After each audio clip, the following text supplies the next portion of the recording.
Good morning. Thank you for being here. I'm going to skip my normal introduction just because I think those of you who are here know why we chose this subject for a social research conference, clearly. And if you were here last night, you had some sense of at least some of the high emotions that are run around the issues that are under consideration at this conference. So I don't think it makes too much sense for me to spend your time and mine telling you why this seemed like the absolutely right subject for the 26th conference in this series. And so I do want to say two things in answer to last night. Two things I couldn't get the mic to say last night because of the students who were miking. Namely, that I was fully aware of the absence of women on the panel. We invited 6 university female presidents: Harvard, MIT, Princeton, Michigan, Barnard. None of them could come. All of them wrote really sweet notes saying they had board meetings, they had this and that. So I know I can be accused, since I'm the organizer, of not trying hard enough, but I just wanted to say that I did try. And the other thing I want to say, and I'm not sure that I'm talking to the right people in the audience, but to those people who last night were miking and taking over, if they are here today, which I suspect many of them are not, but it's too early probably in the morning to be so politically engaged for them. But I'd like to just say to them that in this context, they are the 1%, we are the 99%, and they need to respect our wish to hold a discussion in which everybody gets a chance to ask questions and to speak, and not to take over in the way that miking and the chorus takes over. So if in the world at large, the rich, the multi-millionaires and billionaires are the 1%, and the rest of us are the 99%, at this conference, we are the 99%, and those who want to obstruct it and destroy it are really the 1%, and I ask them to think about that before they start chanting. And now, that's enough. This is all what I wanted to say last night and couldn't. So I'd like to just begin by, which is my pleasure right now, to introduce Andrew Delbanco, who is the moderator of this morning's session. Professor Delbanco is the Levy Professor in the Humanities at Columbia, where he directs the Center for American Studies. He is the winner of the Great Teacher Award from the Society of Columbia Graduates. He's written lots and lots of books, some of which have won awards. The Puritan Ordeal, which won the Lionel Trilling Award, for example.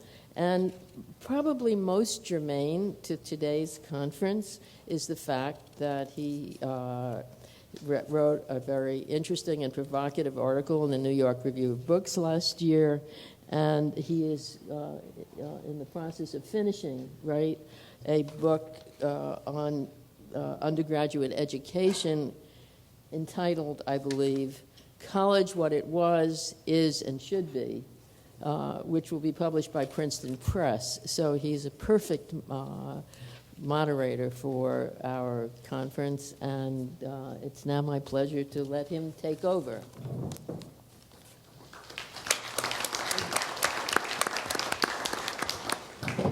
Thank you, Arian, and good morning. My real name is male number 6, and as you can see, the panel consists of males number 7, 8, and 9, whom I will introduce in more detail shortly. though I certainly think we all understand that Arian did her best to achieve more diversity than we have here this morning. Now, before I do introduce them in a little bit more detail, and I'll try to be quite brief, I wanted to take the opportunity to say a few words about what we heard yesterday evening, or at least what I think I heard. First, I was pleasantly surprised by the fact that the focus of yesterday's discussion was actually on education.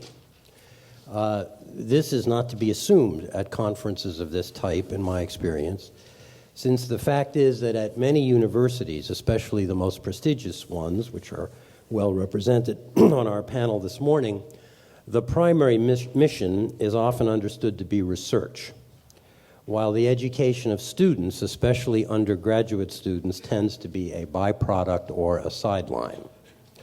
Perhaps we will talk some today about this tension that exists in American higher education. Most of the discussion, both from the stage and from the floor, was, I think quite understandably, about the financial stress that both individuals and institutions are under. The unsustainable loan burden for students, for instance, and the unsustainable trajectory of costs for colleges and universities. In that connection, I heard at least one fresh comment on the subject from Neil Grabois, former president of Colgate. At least the comment was stated. I'm not sure it was heard. Neil pointed out that contrary to the norm in most for-profit businesses, which now, as you all know, and that was mentioned last night, includes a growing number of academic institutions, in our nonprofit colleges and universities, price is set at a point lower than cost, rather than the other way around. This fact is not widely understood. It means that the price of attendance at a very wealthy institution, such as, for example, Princeton — I don't mean to pick on any particular institution, but they're a good example since per capita they're the wealthiest university in the world. The price of attendance there now is well over $50,000 per annum, which, as was also pointed out last night, is roughly equivalent to the median annual family income in the United States. What's less well understood is that this price actually represents a subsidy to most of the students at Princeton, whose median family income is probably closer to something like $200,000. Zero tuition at a private institution such as Cooper Union, which was somewhat under discussion last night, or relatively low in-state tuition at flagship public universities such as Michigan or Berkeley, also represents a large subsidy for those students whose families could afford to pay more. This point is unpalatable and often lost in all the noise about how much education costs. The point is that at many institutions we operate by what is sometimes called a Robin Hood logic. We call it need-based financial aid, whereby assistance for those who cannot afford to pay, or at least pay much, depends in part on tuition dollars from those who can afford to pay more. The truth is that for much of the 20th century, as President Zimmer of University of Chicago pointed out last night, American higher education has been a sort of secret corner of socialism in a society mostly dedicated to the logic of the free market. Perhaps this, too, is a subject to which we will return in today's discussions. We also heard, particularly from President Zimmer last night, that the public needs to be educated about the dire consequences that will flow from continued disinvestment in higher education. This is certainly true, but I think we want to maybe be a bit more candid about the fact that this disinvestment may not be entirely, at least, explained by hostility or indifference to what we do. It reflects the reality that the needs of our institutions must compete with, for example, the cost of providing Medicaid, supporting K-12 education, transportation and social services, maintaining infrastructure, public employee salaries and benefits, to name just a few. In other words, in our age of retrenchment and falling living standards, we are in a tough, competitive environment. If higher education is going to improve its standing in this competition, I think it needs to do a better job with the dollars we currently have, which was alluded to last night, and also a better job at persuading the public that the future is really at stake in the investment decisions made by politicians and ultimately by voters in the present. We also heard a lot about the need for innovation in pedagogy, in governance, innovation across the boundaries of disciplines and departments. This is standard fare at such conferences, which doesn't mean it doesn't merit repetition. On this point, I'm a little bit eccentric, I guess. I'd like to say that I think we may have reached a moment when some of the most innovative things we can do in higher education are the things we used to do. That is, provide face-to-face education, not just teachers facing students, but students facing each other, and learning in classrooms the difference between an opinion and an argument, learning how to listen, how to speak civilly, and how to entertain the possibility that what you thought on the way in won't be necessarily the same thing you think on the way out. This comment goes to the point about what education is actually for, which is something we didn't hear much about last night and which I hope we'll hear a little bit more about today. So, to get us started on these and any other questions that are on their minds, we have three distinguished educators with us this morning.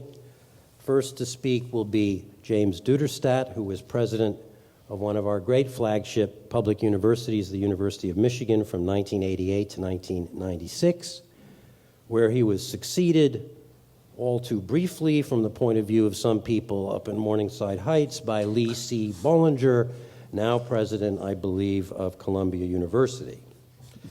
I can say from my own reading of his work that Dr. Duderstadt has been a passionate and persuasive advocate for public universities as absolutely central to American democracy. Next will be Jonathan Cole, longtime provost of Columbia, author of many writings about research universities, including a long recent book with a long title, The Great American Research University, Its Rise to Preeminence, Its Indispensable National Role, Why It Must Be Protected. I know from personal experience that Jonathan had the unusual quality when he was provost of being actually interested in speaking with faculty members, even those from whom he knew he would not always and only receive flattery and approbation. In other words, he showed respect for the faculty, which was and still is appreciated. Finally, we will hear from one of the most distinguished literary critics of our time, Peter Brooks.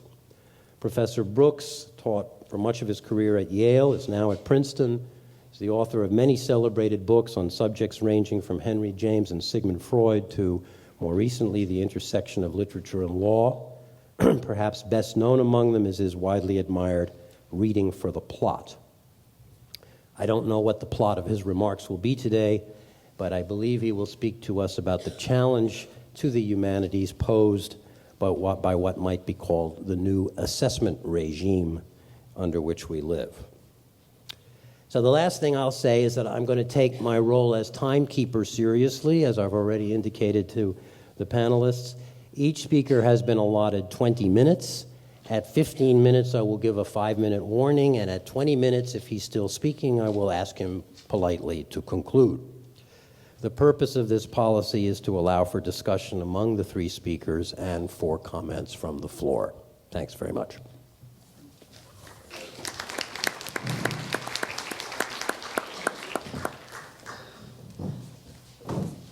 Greetings from the university that's the home of the other half of the Delbanco duo, Nicholas Delbanco, who's a distinguished faculty member at Michigan. As I recall, and it was a long time ago, whenever a group of university presidents get together, they always begin to talk about the same things.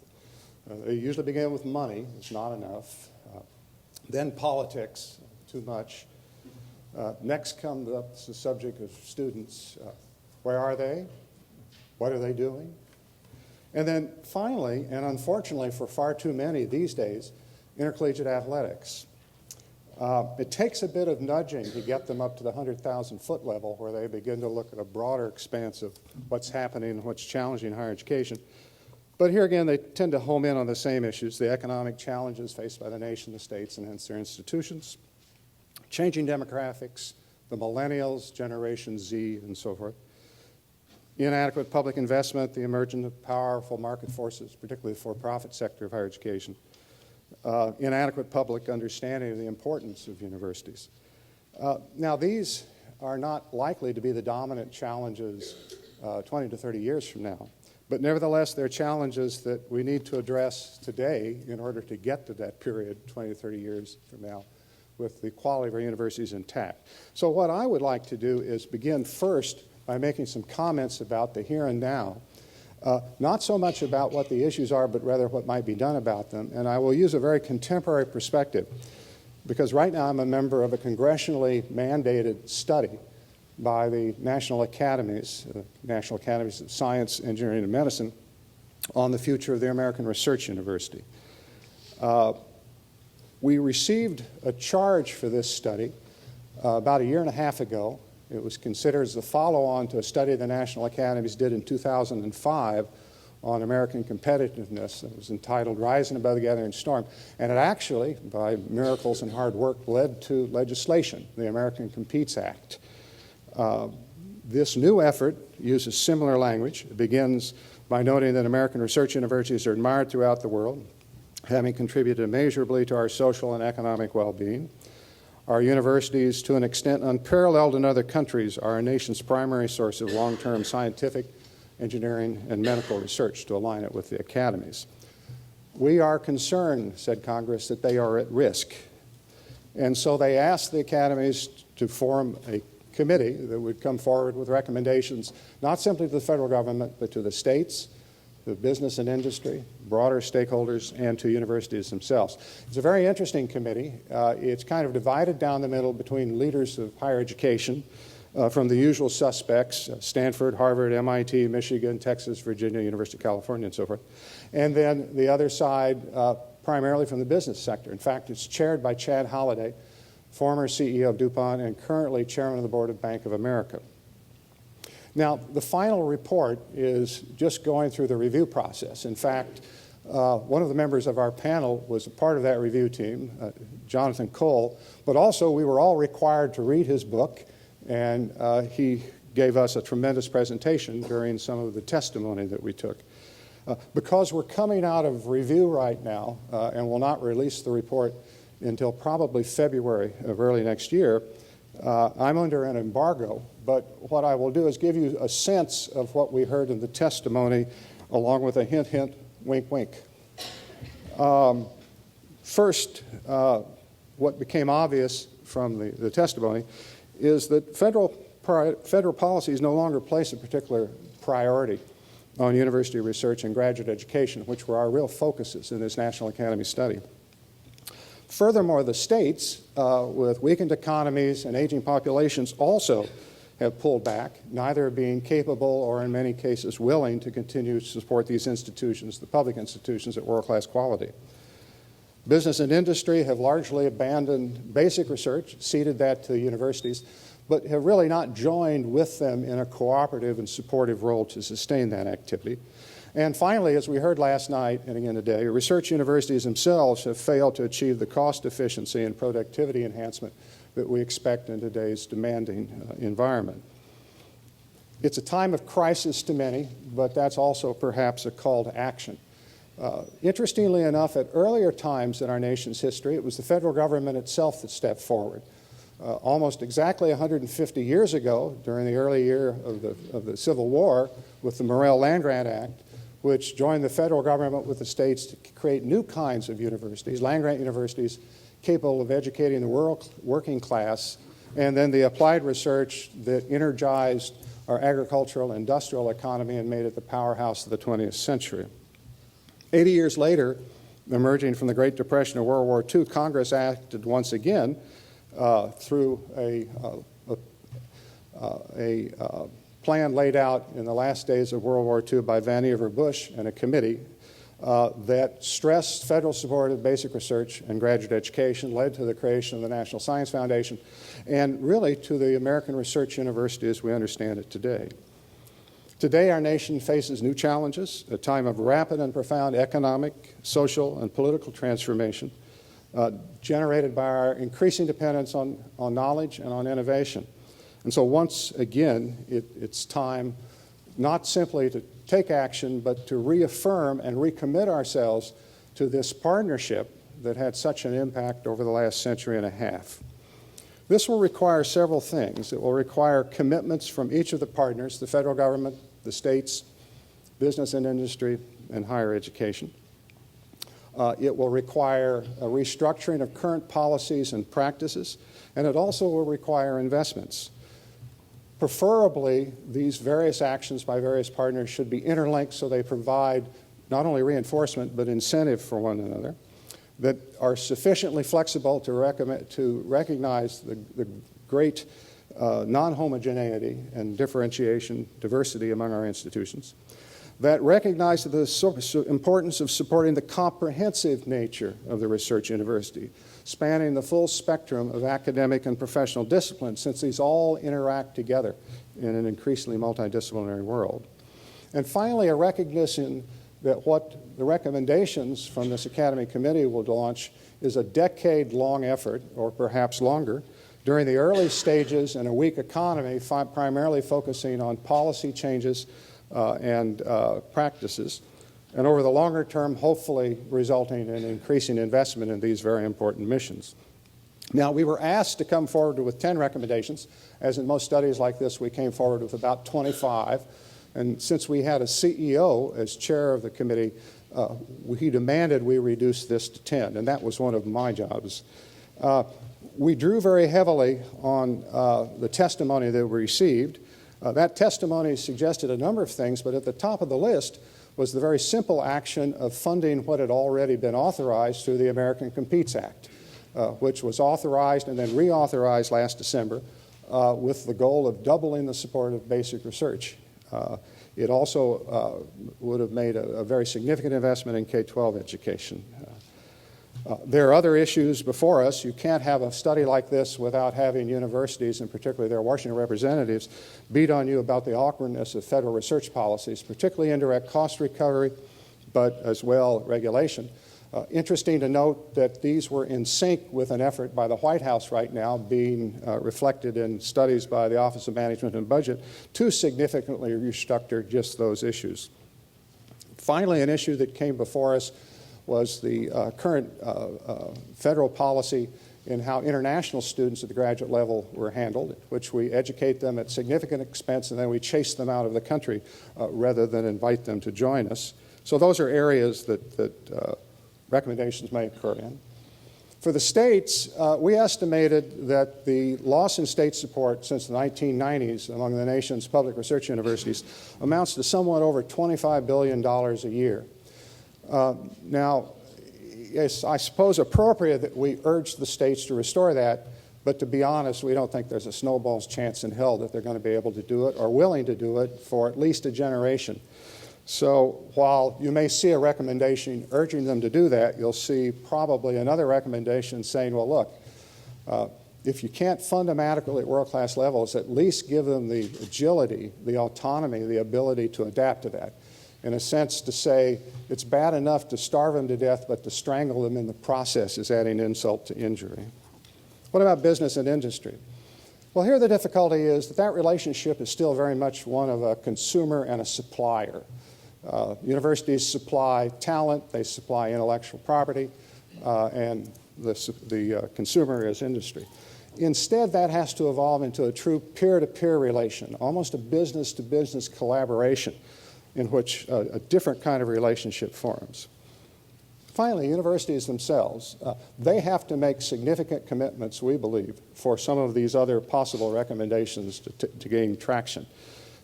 Clearly, we need to increase the cost effectiveness, and indeed I'll even mention the P word, productivity, in order to earn the support from the body politic necessary for the investments that need to be made.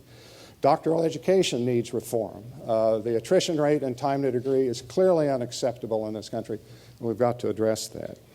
Finally, it's critical that even research universities make deep commitments to K-12 education, to undergraduate education that broaden out to serve a broader composition of a changing American population.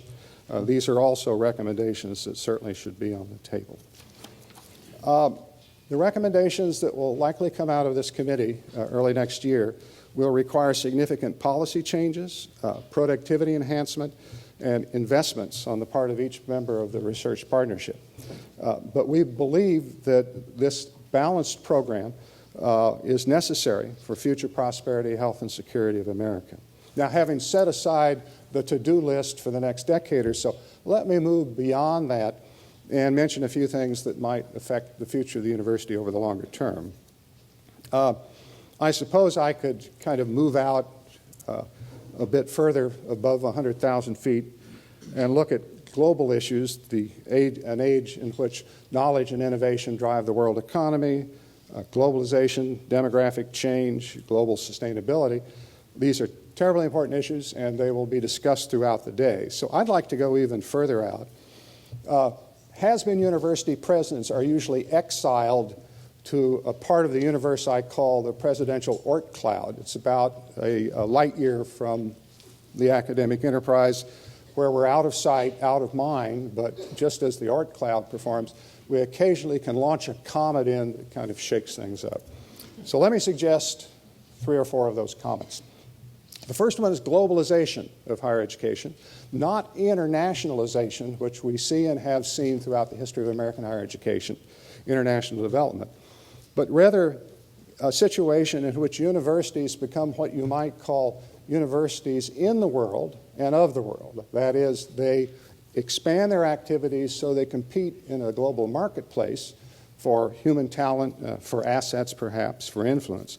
But beyond that, they redefine their public purpose in global terms: poverty, health, conflict, sustainability.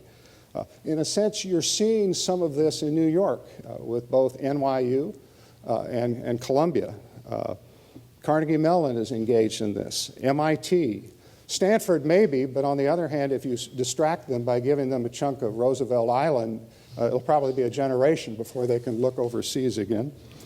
But nevertheless, this is going on, and it is being led, interestingly enough, by the for-profit sector through mergers and acquisitions. So that's the first issue. A second one that came up last night, lifelong learning. The shelf life of education that we receive early in our lives has begun to shrink compared to what we need to know throughout a lifetime. In fact, today's students are less concerned about the security of their employment than about providing the opportunity for continuous learning, because they realize they're typically only one paycheck away from the unemployment line. Furthermore, lengthening life expectancies, and particularly because of the health of aging populations, lengthening working careers, means that there'll be an ongoing need to refresh one's knowledge and skills throughout a lifetime, perhaps comprising 20 to 30% of their activity as they grow on.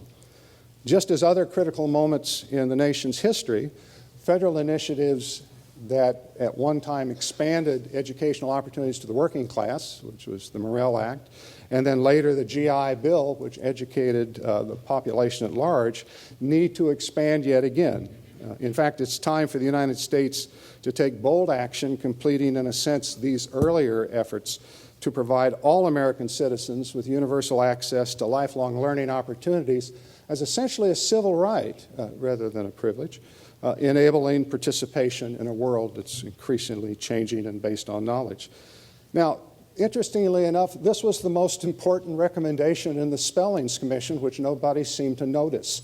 They tended to focus on other things like testing and so forth. But that is the commitment that many nations are exploring right now. It will require a very significant change in higher education, not simply in how we finance it, but in how we design it. Because if you think about it, if we're involved in lifelong learning, most of our students would be adults, and they could care less about residence halls and student unions and recreational facilities and varsity athletics because they have families and they have careers. The for-profit institutions have learned a bit about this and how to deal with it, but I think all of our campuses will face this challenge as well. The third issue, cyber infrastructure. Now that's kind of the buzzword of the moment. It means hardware, software, people, policies, information technology, and communications technology. The unique thing about this is it's a technology which supports knowledge, but furthermore, it evolves exponentially. It's called Moore's Law. Every year and a half or so, the power for a given investment doubles. If you think about it, that means every decade it increases in power by 10 to 1,000-fold, and it's been doing that for the last 6 decades. New things are beginning to appear, receiving this as a utility like the electricity that lights the lights, or except not through wires but from a cloud. Okay, that's kind of the Google, Amazon view of the world. Creating new forms of human communication, instant messaging, crowdsourcing, affinitive communities. It has the potential, as we've seen time and time again, to radically transform knowledge institutions, and the suggestion is that it will radically transform our schools, colleges, universities, learning networks over to the next generation to make them almost unrecognizable in today's terms.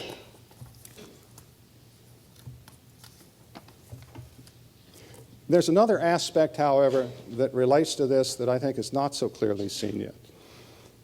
The philosophy of this technology that is expanding so rapidly is one of openness, of providing opportunity. And in fact, that's beginning to affect higher education in a very profound way, providing universal access to knowledge and learning in ways that we had never before imagined. MIT launched some of this several years ago with its open knowledge, its open course initiative, in which the digital assets undergirding all 2,000 of MIT's courses were put into the public domain, available to anybody with an internet connection. Go to Apple iTunes U for a moment, and you'll see thousands of universities, tens of thousands of courses offered in various forms for free as a learning opportunity. Going beyond that, we see data increasingly opened by federal agencies like NIH or NSF, or large university coalitions like the Association of American Universities and the European University Association, so that this information is made available to all. It's also happening through the massive digitization of written materials. This was stimulated by the Mellon Foundation in the 1990s through the JSTOR project, which worked out an agreement for publications in economics and history. But with Google, who now has a goal of digitizing 30 million volumes over the next decade, and I might add they're already over halfway there, we're seeing it taken to a new level. My university was picked as one of the first major libraries to be digitized because one of our students, Larry Page, when he was at Michigan, worked on an NSF project in digital libraries. And we've essentially just finished digitizing an 8 million volume library. But beyond that, the universities and libraries that are involved in this have created something called the Hati Trust, Hati meaning elephant in Hindi, I'm told, which will provide not simply search access, but full text access to a huge volume of materials. Already with over 10 million volumes available through search, but 3 million of those available through full text access or downloads of PDF. Well, what happens if we combine all of this together? The recognition that in the world today about 4 billion people have internet access, about 1.5 billion broadband access, many of them with access much better than we have in this country. In a world in which internet-based access to all recorded and digitized human knowledge is likely to be available, augmented by powerful search engines and AI-based software agents. Open source software, open learning resources, open course initiative, ever more sophisticated capacity to learn. In a sense, we're approaching a future during the lives, certainly of our students and most of you in this room, in which billions of people will have limitless access to knowledge and learning tools enabled by a rapidly evolving scaffolding of cyber infrastructure, which will continue to increase in power 1,000-fold a decade, as far into the future as we can see. Well, that poses certain challenges for existing social institutions, corporations, universities, nation states, that depend upon the constraints of space, time, laws, and monopoly. But we've seen what's happened when this has been unleashed before with the emergence of the new denizens of the internet, Google, Amazon, Facebook, Wikipedia, Twitter, Al-Qaeda, things that we couldn't have imagined before. In fact, we may be on the threshold of the emergence of a new form of civilization as billions of world citizens interact together, unconstrained by today's monopolies on knowledge and on learning opportunities.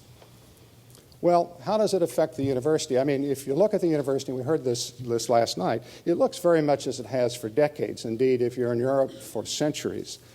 But in fact, if you drill down and see what people actually do, it's changed in profound ways. For example, faculties now interact more with colleagues on the other side of the planet than across the hall. If faculty and students go to libraries, it's not to get books, it's to visit the local Starbucks. They gather together as a learning group. In fact, faculty are increasingly not publishing through the normal route, but through page preprints or blogs. Student life and learning are also changing. We were remarking earlier before this session that if you actually look how students learn, that it's not necessarily through the classes that we give or the curriculum that we offer. They learn through social interaction, peer-to-peer interaction, taking advantage of the intellectual excitement of universities. In fact, it's kind of amazing universities have been able to hang together with their current structure. Part of it is because universities, by their nature, are extraordinarily adaptive organizations. They tolerate enormous redundancy. It's almost like universities are kind of out at sea as the tsunami of change comes through that's capable of destroying things on land, but really amounts to only a small few inches of bobbing if you're out far enough in the ocean. But it could also be that the real revolution that's occurring in universities today is happening around the periphery, only beginning to penetrate in, although, of course, if we convert libraries from stacks to Starbucks, we are going at the intellectual core of the university. Nevertheless, I think that over the life of our students and most of our faculty, indeed, the exponential character of the technologies I just mentioned will change everything. So having kind of laid that out, let me end with a voice of reassurance. Before the last millennium, a Davos group I'm involved in of university leaders from around the world got together in Switzerland and decided that just before the millennium occurred, it might be nice to release a declaration of what the future of the university would be in the third millennium.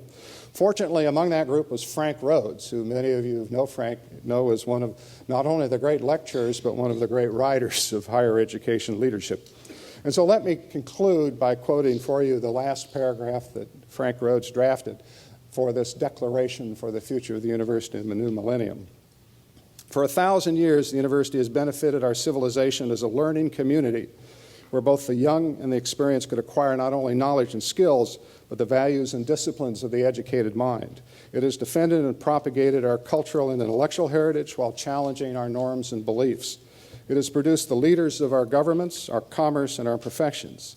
It has created and applied new knowledge to serve our society, and it has done so while preserving those values and principles so essential to academic learning: the freedom of inquiry, an openness to new ideas, a commitment to rigorous study, and a love of learning. There seems little doubt that these roles will continue to be needed by our civilization. There is also little doubt as well that the university in some form will be needed to provide them. The university of the 21st century may be as different from today's institutions as the research university is from the colonial college, but its form and its continued evolution will be a consequence of the transformations necessary to provide its ancient values and contributions to a changing world. Thank you very much.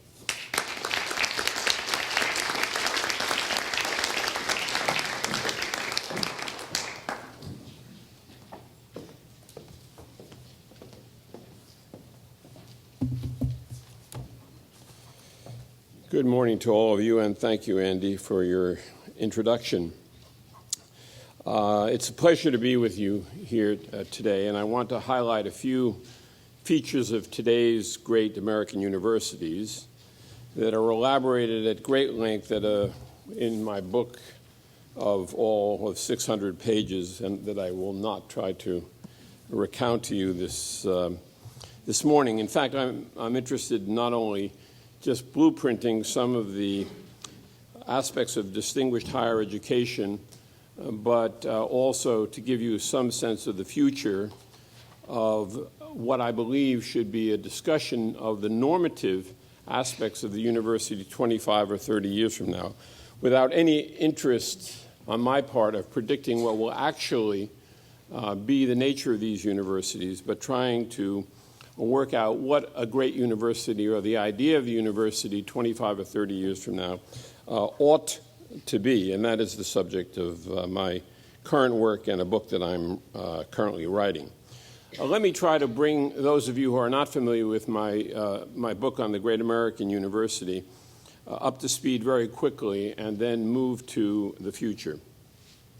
When most Americans think about our great universities, they don't think about lasers, FM radio, magnetic resonance imaging, global positioning systems, barcodes, the algorithm for Google, the fetal monitor, the Pap smear, bioengineering through discovery of recombinant DNA, which all had their origins at America's great universities. In the social and behavioral sciences, they're unaware that the concept of congestion pricing, human capital, and the self-fulfilling prophecy also came from these universities. And I dare say that very few people are aware that the electric toothbrush, Gatorade, they probably do know about. The Heimlich maneuver at Cornell was discovered, and even Viagra had its origins at these great universities. Most people in this country understandably think of universities in terms of undergraduate and professional education, that is to say, the teaching and transmission of knowledge rather than the creation of new knowledge. Now, this point of view to me seems completely understandable for several reasons. One is that they're concerned about their children, their grandchildren, and they are basing their observations and their thoughts on their own educational experience. But what has made the American university truly the best in the world has not been the quality of undergraduate education, although it is delivered very, very well in many places and very poorly in others, but the quality of the research and discoveries that have been made there. In fact, it is the great center for innovation and discovery in this country, probably the engine of innovation in the world today. There are many other great universities around the world. There are great individuals. But as a system, the American university has been preeminent. There's a lot of evidence for this. I won't go into it, but we certainly dominate the top 100 universities in the world by virtually any measure, whether it be Nobel Prizes, surveys taken of reputations, a variety of other indicators. Now, my book actually had several central messages, and I just want to literally outline them very, very briefly. First of all, we think of these universities as older than they are, not as old as the European universities. Certainly, we don't go back to Bologna, we don't go back to the origins of Oxbridge and the like, but we tend to think of our universities beginning with Harvard or its one antecedent that failed in 1636, when in fact the true research university begins 100 years after the Declaration of Independence with the founding and opening of the doors of Johns Hopkins University in 1876. It was based upon an amalgam of what, a hybrid really, of what leading educators found in Europe, both in the German educational system, which emphasized research, as well as the English system, which emphasized undergraduate education. Hopkins provided the beginning of a growing competition, along with places like the University of Chicago and Columbia, for the older universities like Yale and Harvard. Charles Eliot once said, by the way, that the German system, which emphasized research, would fit Harvard freshmen, quotes, about as well as a barnyard would suit a whale. He learned very quickly that he better transform Harvard when Harvard's faculty was being raided by Hopkins, and many people wanted to do research. Now, there were other factors in the context of American higher education which led to the greatness of our universities. One was a growing belief in the fruits and potential of science and technology. Some of it was social Darwinism, some of it is stuff that we reject today, but nonetheless, there was a growing interest and belief in science and its potential. As Jim Duderstadt said, the government intervened in an important way in 1862 during the Civil War. Probably couldn't have passed the Morrill Act if the Civil War was not on, because the southern states were not represented in Congress. There was, from the very beginning of these universities, a fierce sense of competition. Daniel Coit Gilman at Hopkins, William Rainey Harper at Chicago, and many others were competing with one another for greatness. There was the emergence of organized disciplines, which took out of the hands, in many ways, the power of university trustees and presidents to make decisions on hiring and promotion, and gave it over to experts who were emerging out of the organized academic disciplines. So a social compact, in some sense, evolved between the society and universities. The government would provide certain amounts of resources and autonomy, and the universities would provide more skilled and well-trained labor, better educated citizens who would participate in the democratic process, and discoveries that would change our world. There were other factors that were critically important, and they continue to be important. There was a set of values that were established and structures built on these values. In the book, I identified 12 core values. I want to just mention literally 4 of them here. One was a growing sense of universalism, by which I mean individuals should be judged on the quality of the work that they do rather than on any ascribed characteristics such as gender, ethnicity, social origin, or race. I want to make the point also that these are ideals which are being approximated and many of which have still not been achieved. Organized skepticism was another value, which was the incessant questioning of claims of fact and truth, free and open communication of ideas among scholars, free inquiry and academic freedom, and a system of peer review where the judgments about the quality of work would be done by peers and experts in one's own field rather than outsiders. In addition, there were exceptionally talented people that were brought into this system wherever they might be found, from wherever in the world they might be found. There was enlightened and bold leadership early on. The founding fathers of higher education are virtually unknown to most people in America. The founding fathers of the American Republic certainly are well known, but people like Harper, Eliot, Gilman, Andrew Dixon White, Nicholas Murray Butler, at least in the first 10 of his 40-some-odd years at Columbia, and Abraham Flexner, Robert Hutchins, James Conant are just a few of those founding fathers. There was a tremendous commitment to autonomy from the state, that the universities should be separated from the government and the state, and a strong belief in competition. Finally, at the beginning of the Second World War, we see the beginning of big science.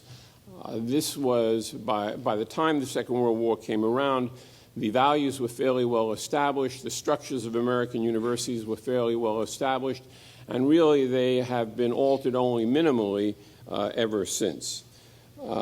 There was a great document, perhaps the greatest piece of science policy ever written, that was done by Vannevar Bush at the end of the Second World War, entitled Science, the Endless Frontier.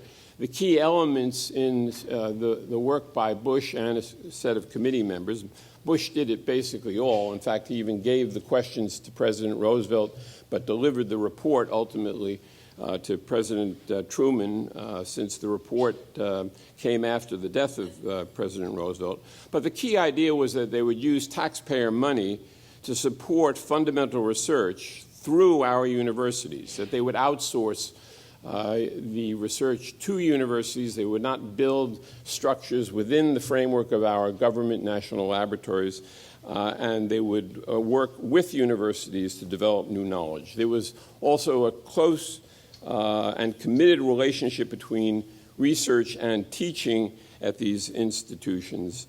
A heavy emphasis on innovation and discovery with a kind of linear model. Interestingly enough, Vannevar Bush was an engineer, but very much believed in basic research and the funding of basic research. Now, these universities, these great universities, came to be built in tumultuous times. It wasn't as if their rise to distinction was uninterrupted or without setbacks. There were many, but there was an enormous effort to move forward the building of young people, and one of the catalysts to greatness was the great intellectual migration of the 1930s coming from Europe, of people who were established leaders in higher education, particularly physicists who came to the United States and were organized and placed strategically where they could be most effective. So that people like Hans Bethe was assigned to Cornell because his work had more to do with what was going on in physics at Cornell than anywhere else. But just think of the all-star roster of people that were included in that intellectual migration.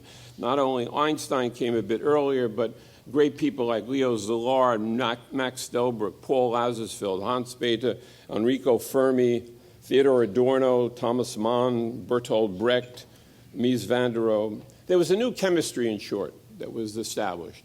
It was an interesting chemistry which mixed the horizontal mobility of the émigré scholars with the growing vertical mobility of American academics, particularly those from immigrant populations, many of whom came from Eastern Europe, were Jews and Catholics and others who had been excluded from American universities. Over time, these universities had an enormous economic impact, and they continue to have a great impact. Just coming forward to the current day, very few universities chart their impact on the world, but more of them should. Let me simply say that Stanford is one that does, and they catalog, as of 2008, something like 2,400 companies that were started by either alums, faculty members, or students who graduated from Stanford, and they include companies like Cisco Systems, Google, Hewlett-Packard, et cetera. Now, we are kings of the mountain. We have established in a relatively short period of time the greatest set of universities in the world.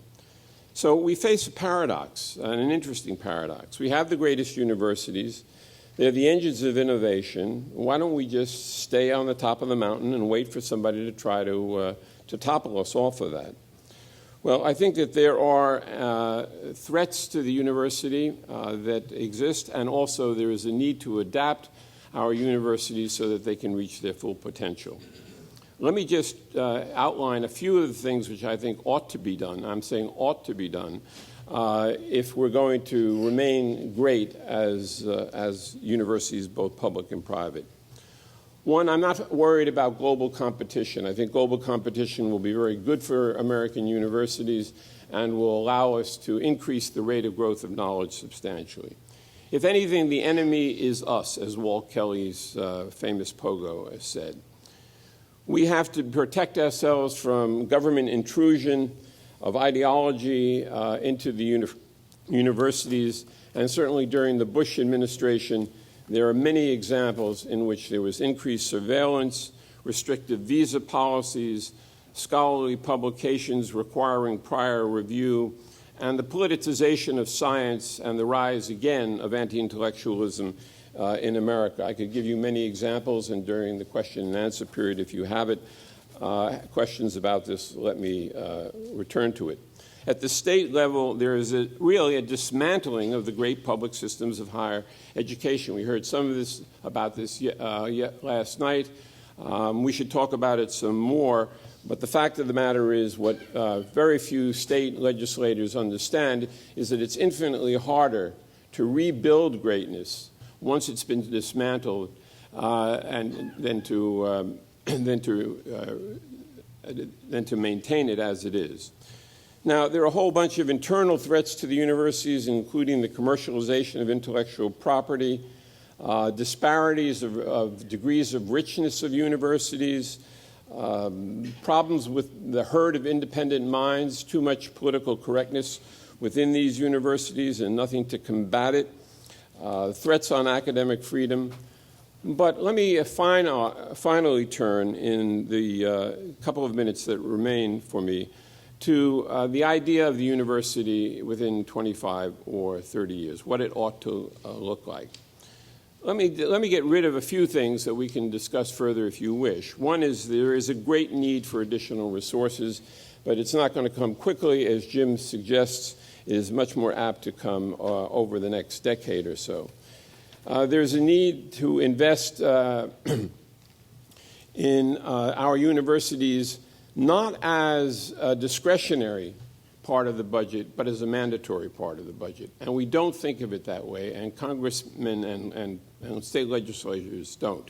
There's a huge pipeline problem in the United States that we face that we are not attending to. And here is one way in which I think the government can move in and to help enormously in the production of much better high school educations that are linked directly to the great universities, let's say the 150 great universities in the United States. There are a lot of economies that can be achieved, and some of this will be based upon technology that will be available, but I think that the whole nature of the educational experience will change. It won't end bricks and mortar, but we will have the role of teachers changing in a very, very fundamental way. We will get rid of ossified structures of silos. We will rebuild the universities in ways that allow for much more interdisciplinary and multidisciplinary work. In fact, when we talk about interdisciplinarity, it implies disciplines. So we will not get rid of disciplines and the deep knowledge that is associated with disciplines, but we will use them to solve very complex problems which require multiple disciplines to work. We will have to deal with the opportunity structure that exists and to bring back the idea of an American dream where almost anyone can expect to get to rise as far as his or her talents allow. We will have to substitute cooperation and cooperative strategies for competition, as much as competition has helped the system over time. I'm going to propose in my new book that we create new intellectual and scholarly leagues and combinations rather than athletic leagues, and that we begin to merge strength with strength among universities, and we allow the free flow of intellectual trade of both students and faculty among those universities.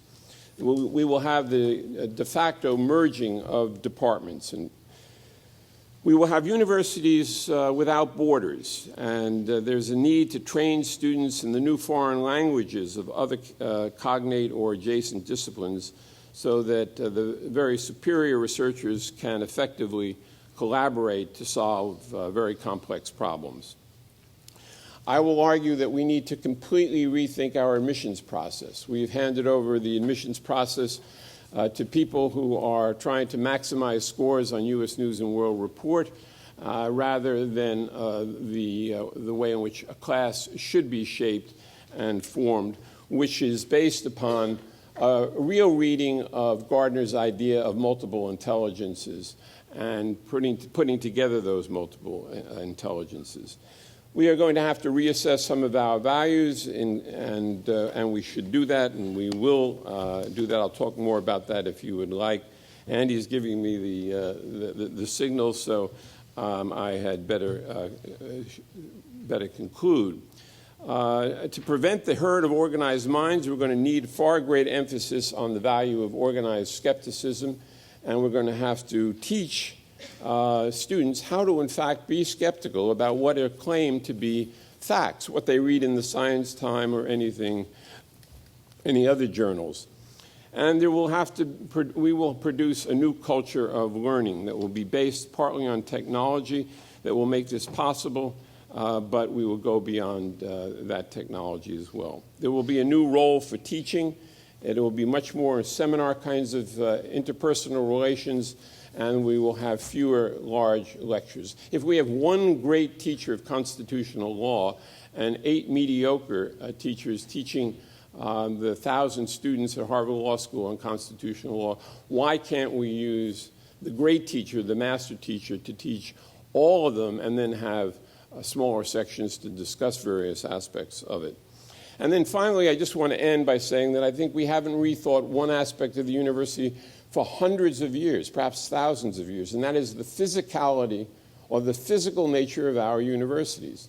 We have been handed down from Rome and then on to Oxbridge, Harvard, Yale, etc., an idea of what the campus should look like. And I am saying that we need to rethink really what these campuses should look like, ought to look like, and can look like given the conditions which are at hand at these universities today.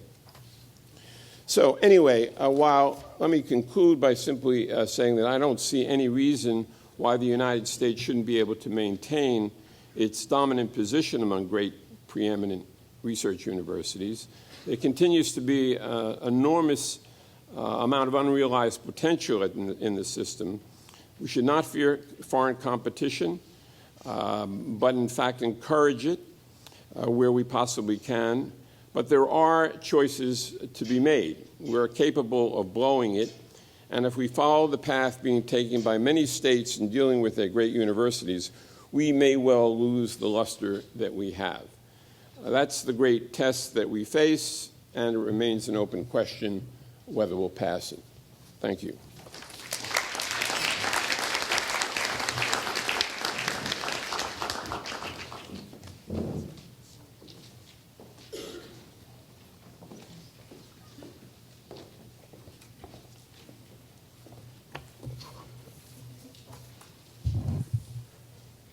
The American university and American education in general is in crisis, or so we are told by countless books that have been rolling off the presses since at least the 1980s, from prof scam and tenured radicals in the 1980s to academically adrift and higher education ?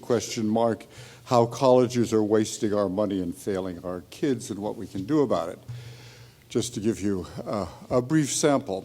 Last month, New York Review of Books billed an article by my colleague Tony Grafton, Our Flunking Universities. Now, awash in such a tsunami of crisis rhetoric, there's been a natural reaction to seek to evaluate what really goes on in the universities, to measure what students learned during their years at college. There are now more and more public calls for the testing of the value added by college education, and more journalists and administrators listening to those calls. Perhaps more than anything else, it's the outrageous sticker price of a college education and its steep upward climb in seeming defiance of the rest of the economy that's fueled a demand to know why American families should sacrifice so much to a possibly very dubious product.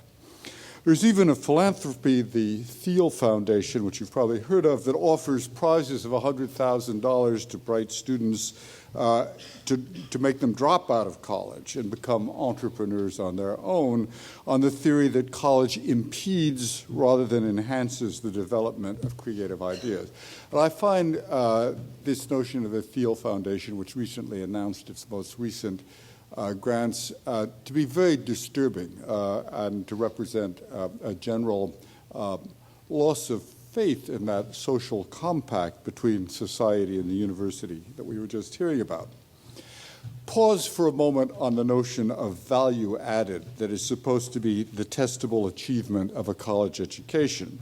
It resonates with the value-added tax long familiar to Europeans, which is a tax on costs accrued to a product on its way to market and thus considered to be an incentive to cut production costs. The analogy fits well, perhaps a little bit too close for comfort, with the demand on college education. It implies that a student entering college is something like a microchip waiting to be etched with a program. When you go back to the 2006 Spellings Commission report, which sounded the national call for the assessment of college learning somewhat on the model of No Child Left Behind for the earlier years of education, you find the assertion that, quote, we want to bring much needed transparency and accountability to our colleges and universities. and that this will depend on collecting better data on student outcomes. That's outcomes is a buzzword here. The Spelling report continues, quote, parents and students have no solid evidence comparable across institutions of how much students learn in colleges and whether they learn more at one college than another. I'll come back to that how much language. It's language that we might all reach for, but it's disturbing when it's taken to describe a college education, and entirely, of course, consonant with the value-added model. Spellings goes on to note that policymakers need such data to decide, quote, whether the national investment in higher education is paying off. And Spellings endorses, as probably the best metric available for getting the needed data, something called the Collegiate Learning Assessment, or CLA, which, quote, promotes a culture of evidence-based assessment in higher education. This could then lead to what has been described by Frederick Hess, Director of Education Policy at the American Enterprise Institute, as, quote, coercive accountability, mechanisms to force universities to think what they're redoing. Now, I don't pretend for a moment to be an expert on the collegiate learning assessment or on testing at all. It's designed to test, quote, core outcomes espoused by all higher education: critical thinking, analytic reasoning, problem solving, and writing. I have, though, looked at some examples. One asks the student to play the role of assistant to the president of Dynatech, a corporation that makes precision electronic instruments and navigational equipment. A member of the sales force has recommended that Dynatech purchase a small corporate jet, the Swift Air 235, in order to reach customers more efficiently. But then a Swift Air 235 crashes.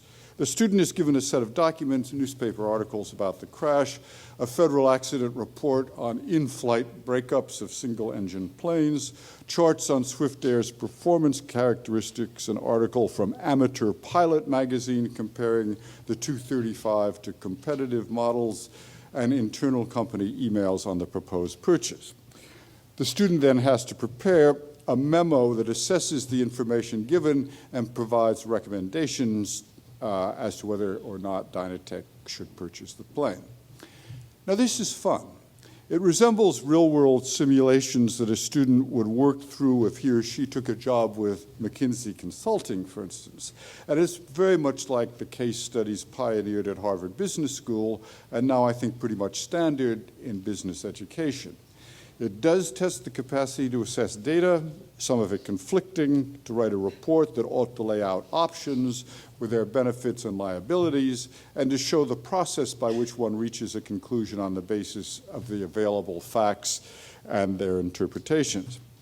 Nonetheless, there's a great deal, it seems to me, that it doesn't test, essentially the whole of the humanities, where interpretation of data, texts, artworks, artifacts, often partial and incomprehensible without a deep understanding of historical, linguistic, stylistic, socio-political, or other context, is very different, aimed not at an instrumental result, should Dynatech purchase the plane or not, but at some understanding of a past culture or the worth of a present cultural innovation. It's simply and profoundly a different kind of learning and a different kind of knowledge. The CLA, this Collegiate Learning Assessment, it seems to me, promotes an idea that has already made far too many inroads in our culture and in our universities, that knowledge is instrumental. Actually, I refuse to believe that what I teach, my field is comparative literature, I refuse to believe that it's non-instrumental, but the way in which it may help my students in dealing with the world is very hard to specify. I think it has to do with an ability to read the messages that daily claim our attention, or mostly our inattention, with a critical sense of how meaning is created, not just what meanings are, but how they are created, where they come from, what Aristotle long ago called poetics. It's why when I teach French, for instance, I don't want students to think about language simply in instrumental terms. How do I order a croissant or buy a Hermès foulard, but also as a vehicle for culture and literary expression that will tax them to step outside their own cultural givens, to see them as almost frighteningly arbitrary, in need, if they're to be cultural and not just economic global citizens, of Copernican revision. I've not devised a test for the effectiveness of my teaching or of what I want to teach, but I could concoct, if I could concoct such a test, I think it would have to be given to students sometime around the moment of their 25th reunion. It's that kind of temporal arc that I think teaching the humanities is about. Let me give one further example of a CLA test, which I'm going to cite here directly from the website of the Council for Aid to Education, which is a big promoter of the CLA. Pat Stone is running for re-election as mayor of Jefferson, a city in the state of Columbia. Mayor Stone's opponent in this contest is Dr. Jamie Eager. Dr. Eager is a member of the Jefferson City Council. You are a consultant to Mayor Stone. Dr. Eager has made the following three arguments during a recent TV interview. First, Mayor Stone's proposal for reducing crime by increasing the number of police officers is a bad idea. Dr. Eager said it will only lead to more crime. Dr. Eager supported this argument with a chart that shows that counties with a relatively large number of police officers per resident tend to have more crime than those with fewer. Second, Dr. Eager said that we should take the money that would have gone to hiring more police officers and spend it on the STRIVE drug treatment program. Dr. Eager supported this argument by referring to a news release by the Washington Institute for Social Research that describes the effectiveness of the STRIVE drug treatment program. Dr. Eager also said that there were other scientific studies that showed that the STRIVE program was effective. Third, Dr. Eager said that because of the strong correlation between drug use and crime in Jefferson, reducing the number of addicts would lower the city's crime rate. Now, you were to prepare a memo to the mayor analyzing Dr. Eager's 3 points.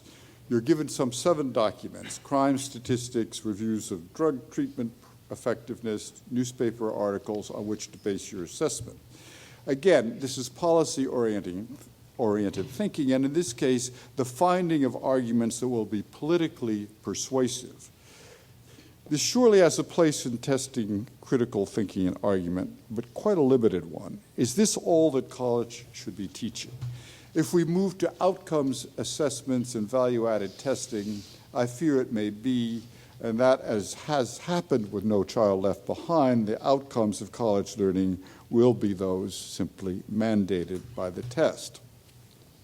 I myself have been teaching a multi-year seminar under the rubric The Ethics of Reading and the Cultures of Professionalism. It was inspired originally by reading the torture memos, as they've come to be called, when they began to come to light. The memos from the Justice Department's Office of Legal Counsel during the Bush administration, justifying in legal terms those so-called enhanced interrogation techniques that I think by now we can all agree to call torture. When I read these ingeniously argued perversions of legal interpretation, I said to myself, no one trained in the analytic reading and interpretation of poetry could permit herself or himself to offer such twisted construals of what the texts, and in the texts in this case are the Convention Against Torture and Cruel and Inhuman Treatment as incorporated in the U.S. Criminal Code. No one could permit himself or herself to offer such twisted construals of what these texts mean. There are rules for construing meaning, and though literary interpreters will gleefully disagree about meanings, they'll mostly agree about how you should go about looking for them. Now, I'm no doubt overvaluing my own profession. I admit that. But I thought it would at least be interesting to make the claim that we who teach the interpretive humanities have something to say to those whose professional practice to a high degree depends upon what you might call interpretive probity. I'm convinced that the serious study of poetry and the novel does inculcate an ethics of reading. I'd go so far to claim that there is no better way to understand the meaning and the importance of human rights, for instance, than the study of literature. But I won't try to justify such an extravagant claim here today. The American system of higher education, and you've got to put a lot of quotation marks around system there because it's very unsystematic, has generally left the evaluation of student learning to those who teach the students. And that's not the case, of course, in many other countries, which have systems of national exams or else have students examined typically at the end of their college years by some group of faculty distinct from their course teachers. We're in fact somewhat peculiar in that the same people teach and certify student outcomes. I recall that in May 1968 in France, during the student revolt, the American system of course exams, rather than the sort of make or break national exam at the end of the educational courses, became actually a reformist idea, what the French dubbed contrôle continu, ongoing monitoring of student learning, rather than a final hurdle to which all students' work tended. And in many instances, the French system indeed moved to a form of contrôle continu. Now, I simply offer that as a suggestion that there may be advantages in our way of doing things. It certainly offers teachers and students more opportunity for mid-course correction than systems that end-load their testing.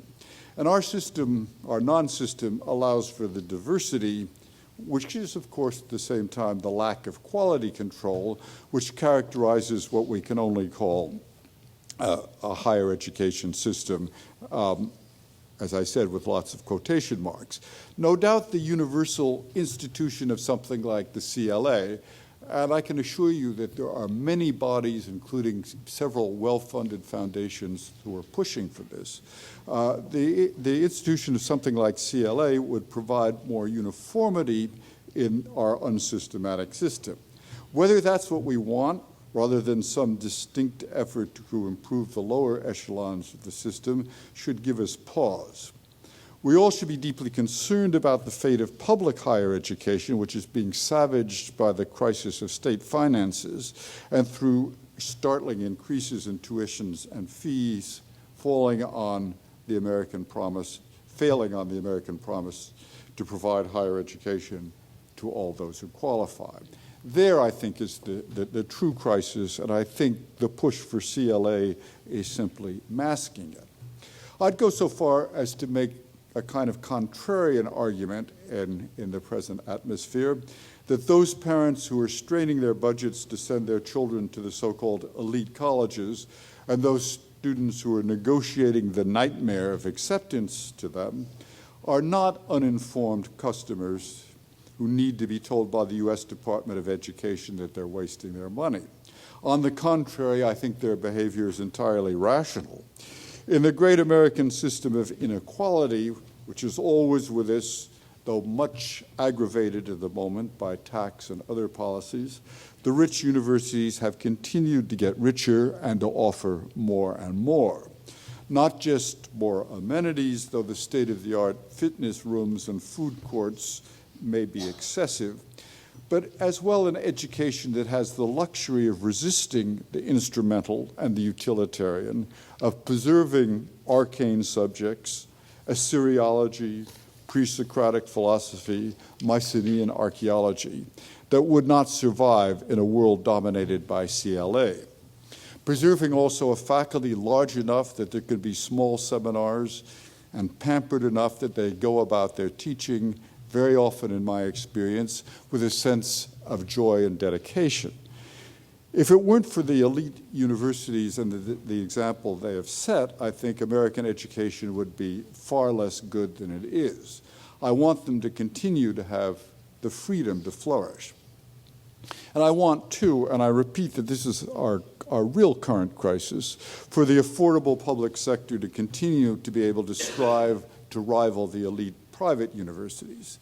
There was a moment when the great state universities, California, Berkeley, Wisconsin, Michigan, offered just as much as Harvard and Chicago. I think that's now in jeopardy, if only from the increasing disparity in faculty salaries, research funding, student support, even discounting the political onslaught on teachers at all levels of the system. I've tried to suggest that the calls for outcome testing, and this was the assignment I was given by Arian Mack for this conference, these calls for outcome assessments, measures of value added, voiced in the Spellings report, don't seem to me to speak to our real problems. So why are they so loud, and why are they being so much listened to? I want to end by suggesting that the animus behind the Spellings report and its sequels is political. I won't invoke Hillary Clinton's right-wing conspiracy, though I believe it exists, but simply the legacy of the culture wars fought in the 1980s and 1990s and never, I think, concluded by a real armistice. It's curious because the American right once seemed largely libertarian and even anarchic. That's no longer the case. Cultural conformity is on the agenda. I think those of us who believe in non-instrumental education and in the ethical value of the humanities need to resist. Thank you.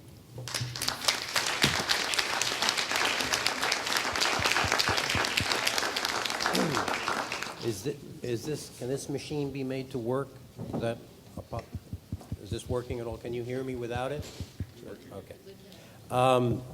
Thank you to all three of our speakers. I'm going to make an executive decision that we're going to go another 15 minutes or so because we started a little late, and I want to make sure there's a chance for comment from the floor. But I'm also going to presume the prerogative of asking the first question or making a comment. And that is that I sensed a certain discontinuity between what we just heard and what was under discussion last night. And that might not be a bad thing, but it's worth noting perhaps. That is, the emotions were running very high last night, and I think the emotions were shared by those on the platform as well as those in the seats about the problem of accessibility and affordability of higher education. And we heard very little about that, and while I'm quite guilty of this myself in most of what I write and say, I think it should also be noted that much of what we heard described here is really relevant to a rather narrow sector of American higher education, one that's very important beyond, way out of proportion to its size, but nevertheless narrow. That is to say, I heard almost nothing about undergraduate education, with the exception of in Peter's remarks, where he rightly sounded the alarm about the distortion of humanistic education when it's understood as a form of instrumental knowledge, with which I completely agree, though I don't think that the CLA is posing any imminent risk to Princeton or any such institution anytime soon. The facts on the ground are something like these. Last time I checked, those in the bottom quartile of income quartile in America have approximately a 1 in 5 chance of earning a BA degree by the time they're 24 years old. The graduation rate is about 60%, that is, the rate of those who enter college who attain a BA by age 26 is about 60%, and there are about 1/3 of those who enter college never finish at all, either at the place where they started or anywhere else. More than 1/3 of the undergraduate students in the United States, both traditional college age and adult students who were alluded to by Jim Duderstadt as a growing sector of the population, attend community colleges, which are in a full-blown crisis as they're overwhelmed by students trying to get trained for jobs that may or may not exist. So I guess my question is, would anyone care to comment a little bit more about the state and fate of undergraduate education, which is a very important matter, I think, for the future of our democracy? Let me weigh in, and let me first confess that I was a member of the Spellings Commission. There were 4 subcommittees of that commission, one having to do with access, one with affordability, one with accountability, and I led the 4th one, which was on quality. I was a small group, Bob Zemsky, Chuck Vest, a couple of others, who viewed our principal mission is to prevent the Spellings Commission from getting its hands on graduate education and research. But having been a part of that, the issue you raise suggests that we really are facing the need for very significant restructuring of not only the way we organize higher education in this country, but how we finance it. It's the balance between the public purse and the public good and the private resources that are put in, presumably based on private benefit. This is a challenge that every major industrial nation and indeed other developing nations are going through. It's being handled in quite different ways. Britain, for example, England, has just adopted the Australian model of income contingent repayment. That is a model, incidentally, that the United States will be putting into place over the next year, and it follows on to an effort I led during the 1990s of direct lending to chase the banks out of the business of gouging our students with heavy interest loans.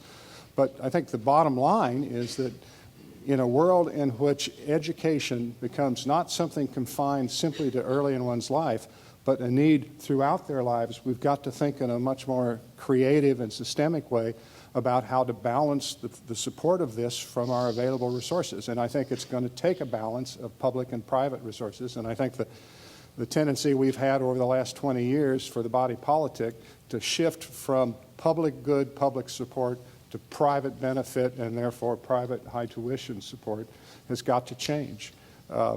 There's some interesting models to look at around the world, but I don't think the United States right now is in a particular leadership on that and needs to come to grips with it.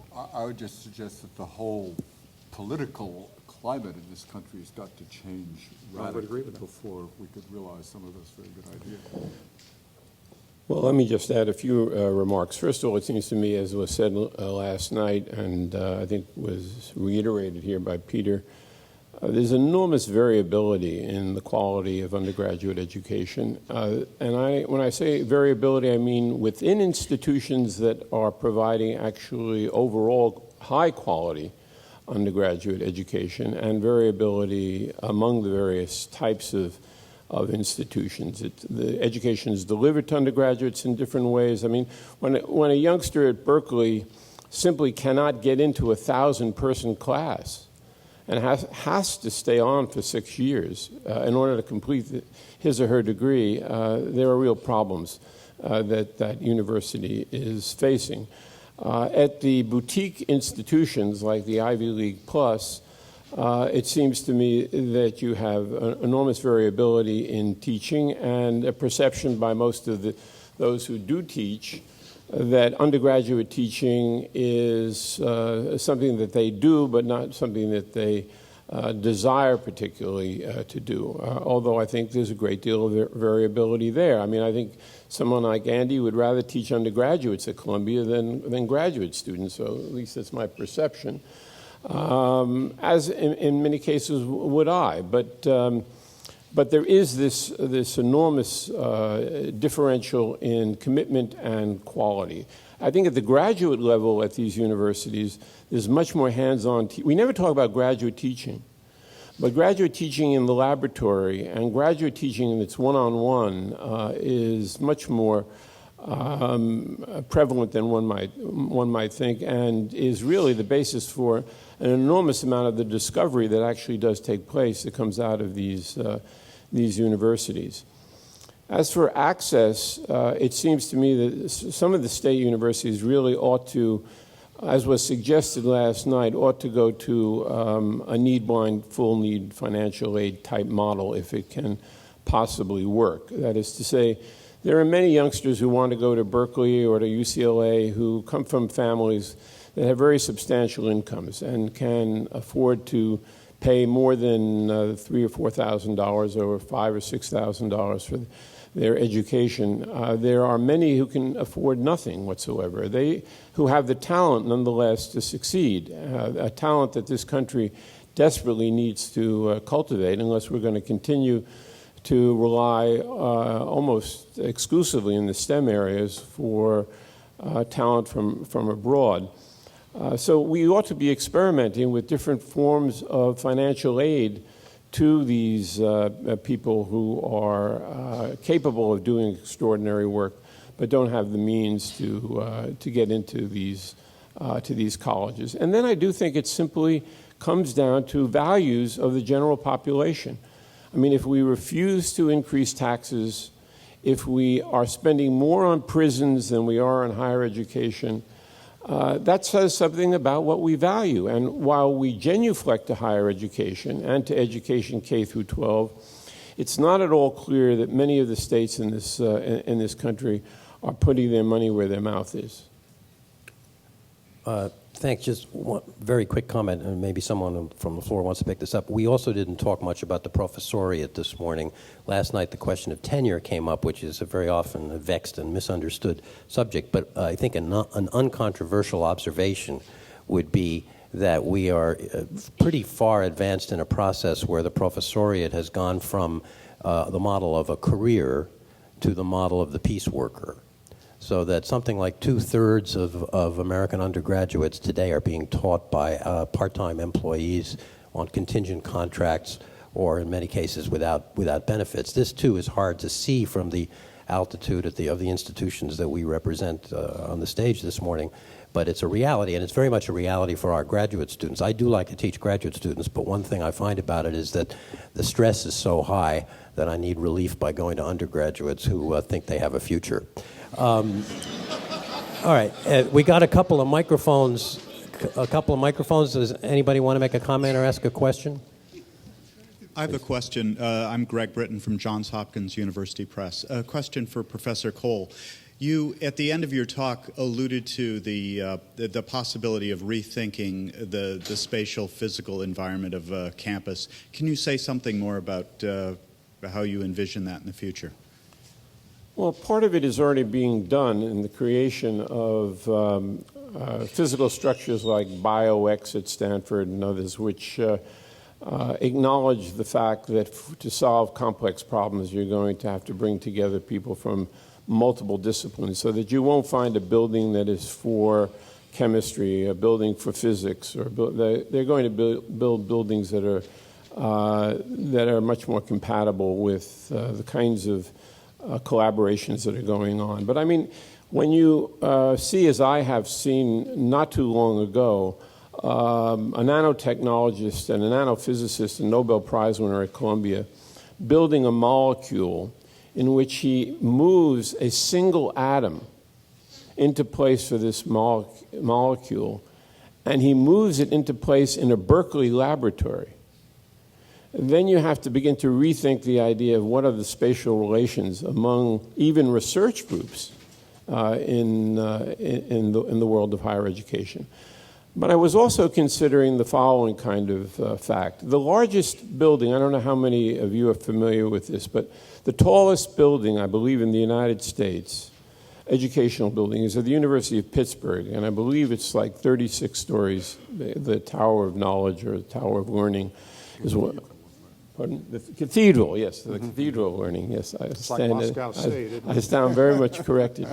But let's take a city like New York, which is a quintessentially vertical city, and a place like Columbia that has almost no land whatsoever. One of the challenges is not to simply repeat the quadrangle form that had existed previously, but to challenge architects as to whether or not they're capable of building 35 to 50-story buildings that will retain a sense of community. Or how do you begin to retain senses of community, and what is the nature of that community that you want to build in different kinds of structures that will allow sufficient interaction, allow great work to be done.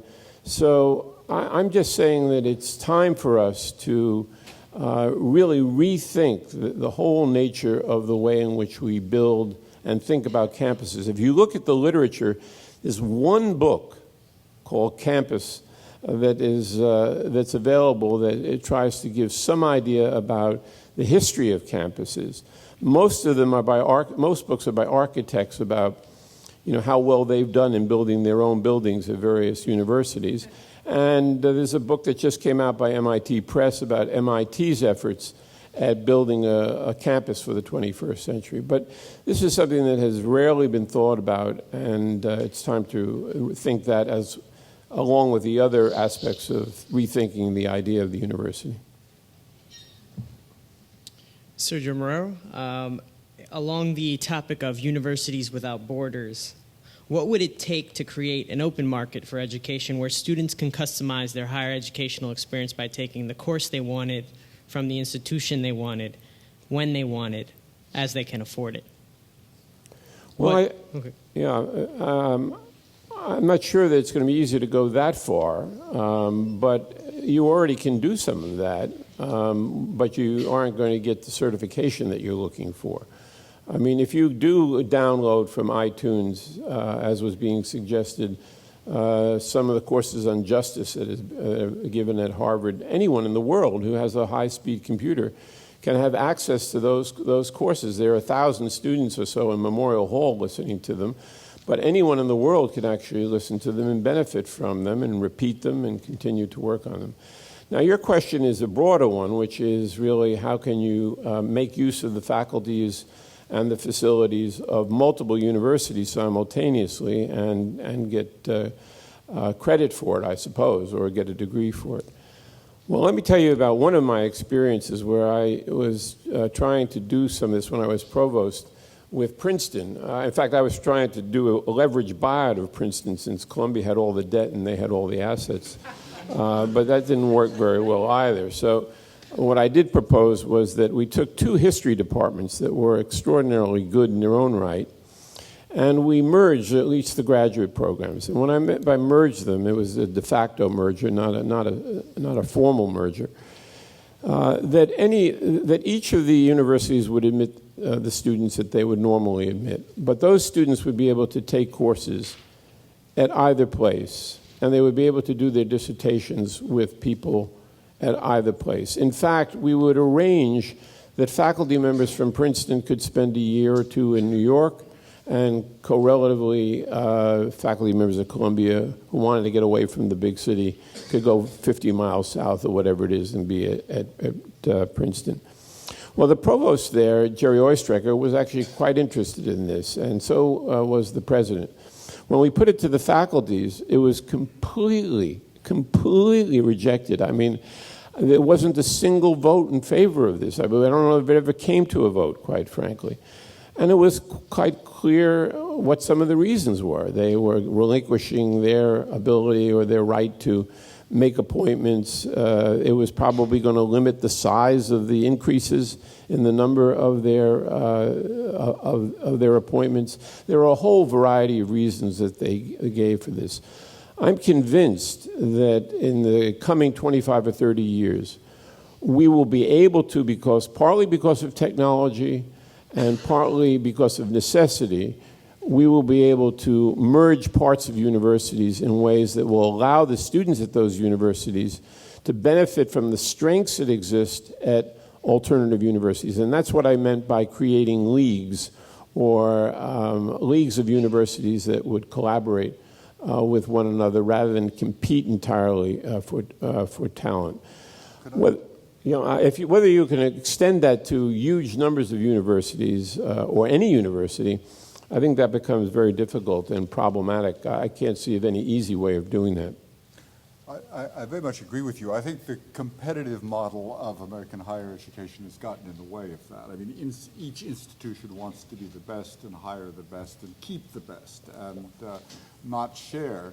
There is some sharing among the Ivy League plus universities for graduate students, and in my experience, it's been a wonderful thing. I mean, I have students from NYU, I have students from Rutgers in particular in my graduate courses.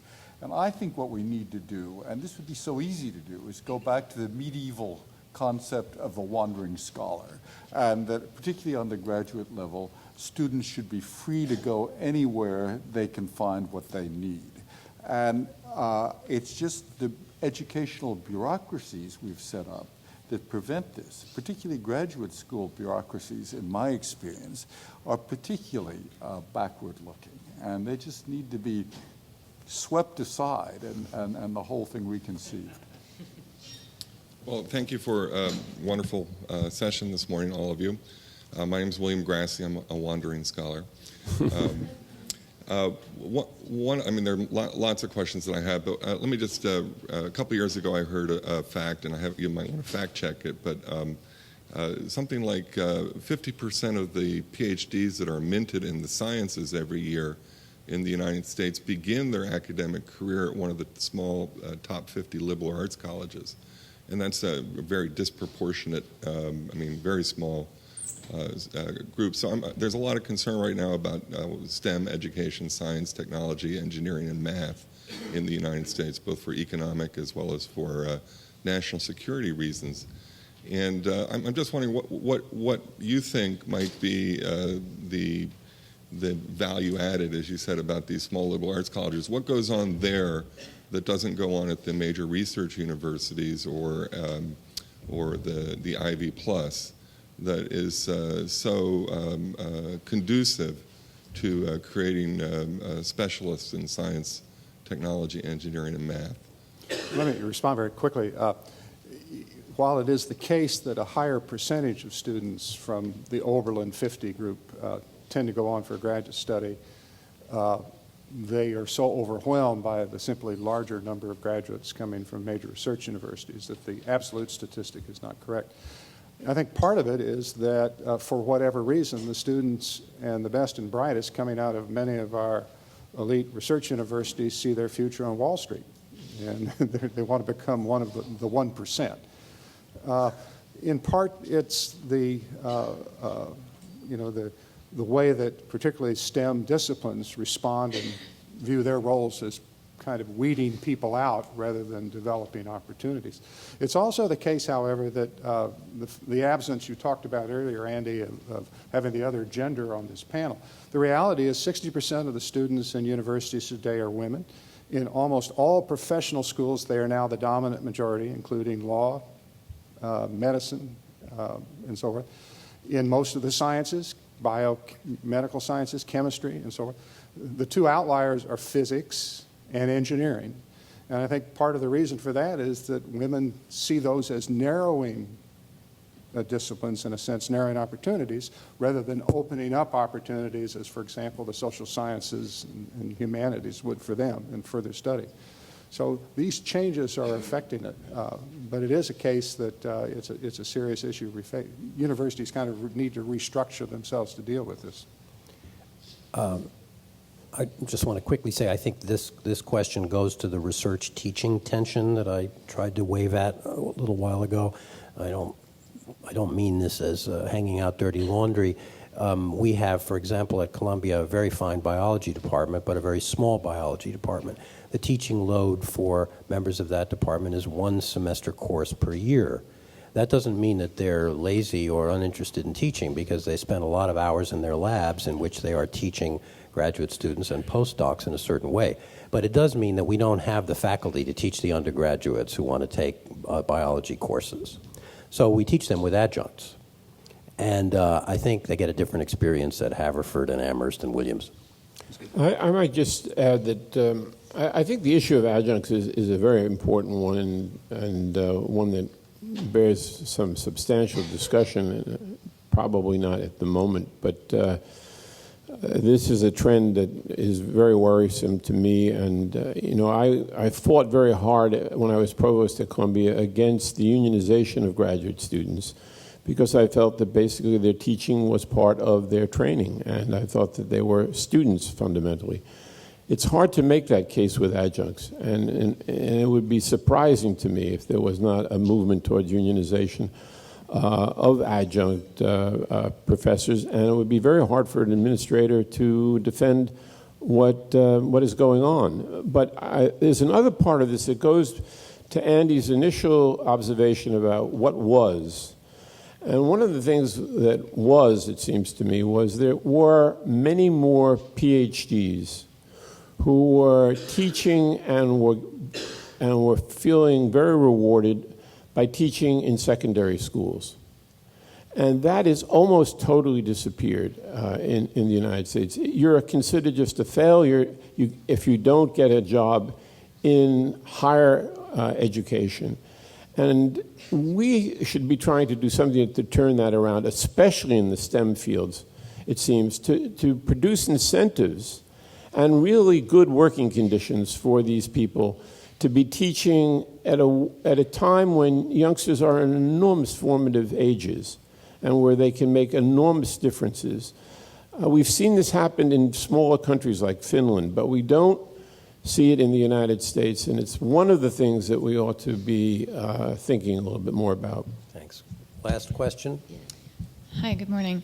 Professor Duderstadt, you mentioned shifting the athletic league to an intellectual league and your high view of the future. And I'm curious if anyone would like to just speak for a minute about looking 20 to 30 years at higher education, where you'd like to see the role athletics. And I know that's a huge question, but I'm just curious from your point of view, what you'd like to see if you had your druthers. You know, unfortunately, the New York Times has been after me to write an op-ed right now about Penn State, and I've tried to stay away. I would point out that the Big Ten Conference was first and foremost an academic conference. It has an organization called, with the horrible name of the Committee on Institutional Cooperation, which includes our colleague from the University of Chicago, which had the good sense to get rid of their football program in the late 1940s. You know, I have to say that I think we're headed toward the edge of a precipice right now. And the problem is that we have allowed some of these programs to become so large that they've badly distorted public perception of our institutions. At the same time that they've become essentially our AGI, our off-balance sheet, high-risk kinds of activities. Having been a university president, I understand how difficult it is to tilt against this windmill. But I also believe right now in the history of American higher education that unless the governing boards step up and begin to get this under control, it's going to cause enormous damage. You know, whether eventually Congress has to step in or whether litigation will kill the beast, I think that it's going to go down eventually, and I think we've seen with the tragic example of Penn State, it can cause enormous damage to its host institution. Well, I agree with Jim on this, but let me just say, reveal what may be a dirty little secret to some of you, and that is that I dare say that the proportion of recruited athletes at Michigan may be 4% or something like that. At Columbia and Harvard and Yale and Princeton, all the other Ivy League schools, it is roughly 15 to 20%. And I can assure you that the average SATs, or whatever measurement you want, is significantly lower than the class average.